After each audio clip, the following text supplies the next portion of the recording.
Welcome back to Liquid Lunch. I'm Maggie Vandenberg, sitting in for John Tobacco, and in studio, I brought my friend and our special guest today, Vish Bura. He's actually the vice president of the New York City Young Republicans Club. Very exciting to have you with us in your city. This is your my hometown, your Staten borough. Island. Yeah, the fifth borough. I'm a hometown kid, so I love it. I'm glad to see you here, Maggie. Yeah. Last time I saw you, I think we were down in D.C. at the Trump Hotel. Yes. I think that was the night they had the Hanukkah party at the White House. Yes. Right? Yes. And then before that, we were working together on War Room Pandemic. Yep. You were one of the favorite guest hosts, I might add. So. Oh well, thank you. I became very popular with Steve Bannon's crew. Mm-hmm. So. Rolling with the pirates. Yeah, rolling with the pirates. It's a good way to be. Yeah. And now you're back here in Staten Island. And can you tell me a little bit about, I guess, what we're seeing with the shutdowns and what's happening here? I have to say, I used to live in New York. I've never been to Staten Island until just this trip, but it's appalling to see how many business closures there are. I mean, it doesn't feel like New York City anymore. You go into Manhattan, I would say, honestly, like 90% of the people are gone. Yeah. It's quite sad what's actually going on here. You're seeing, basically a lot of the lifeblood in, Staten Island are small businesses, really throughout New York City. New York City has had a great history of being able to preserve its small business environment. You wouldn't think it, but New York City had a very strong movement against even allowing a Walmart to be built within the five boroughs, just not too long ago. So we've always had that reputation, and now you're seeing it completely being destroyed by Bill de Blasio and this sort of like globalist, communist, Marxist mentality of equalizing, the lower class, and then basically big box corporations and big banks come in and buy stuff and just turn the whole thing into like a giant Disneyland, you know, and we're all the slaves making it work. I think that's the ultimate dream that they see for us. Yeah, just to strip everyone of their wealth and have everyone be collectively poor and subservient to the elite class. Exactly, and it's just a playground for them. Right? Wow.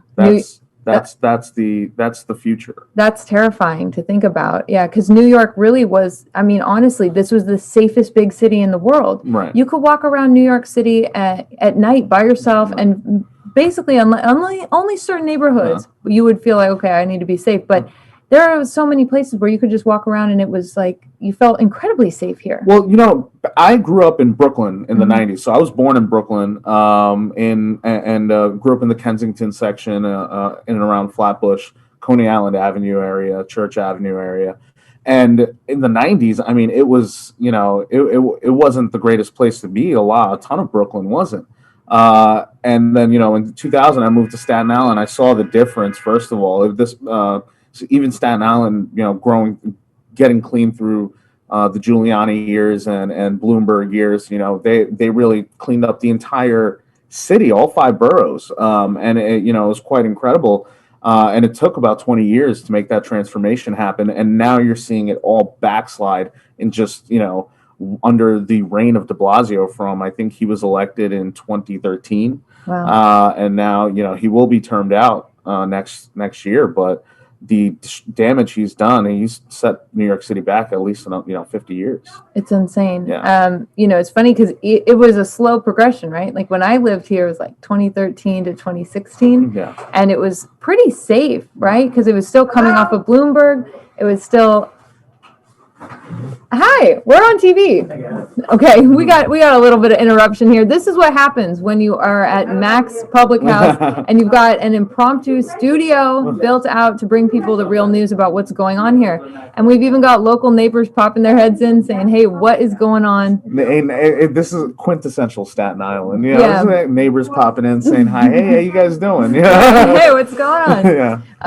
So we'll have to wait for our producer to come on back. But yeah, we're basically...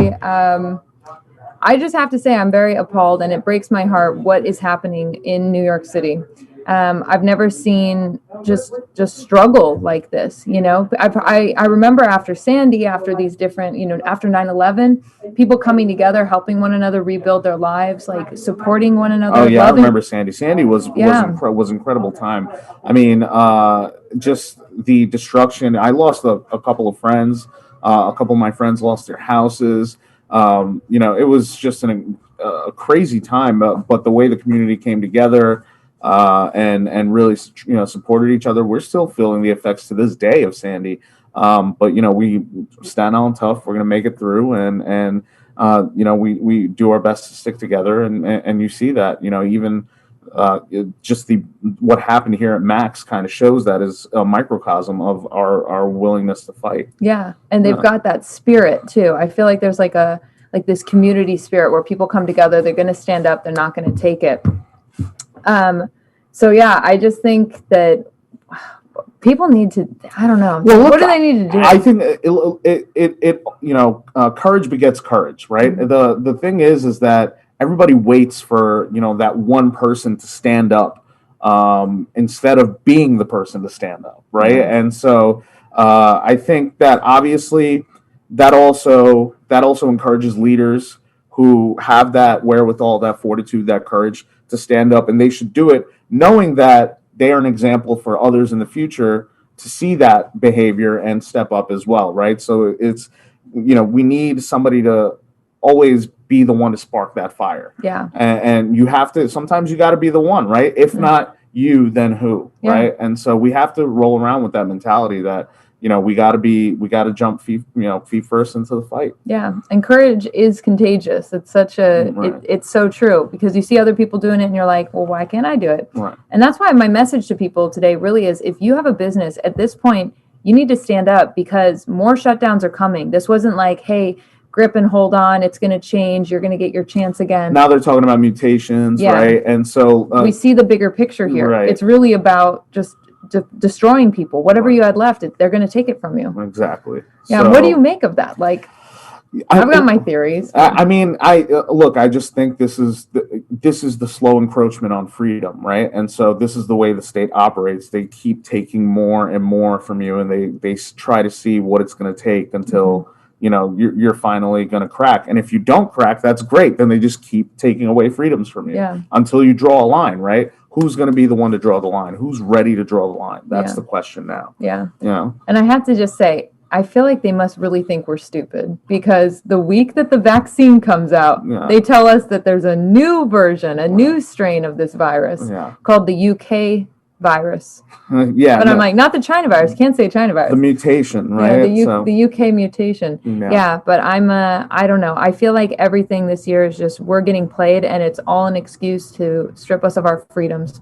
So well, I think we just have to keep leading, keep showing people that this is this is unacceptable. So and we got to fight, stand up.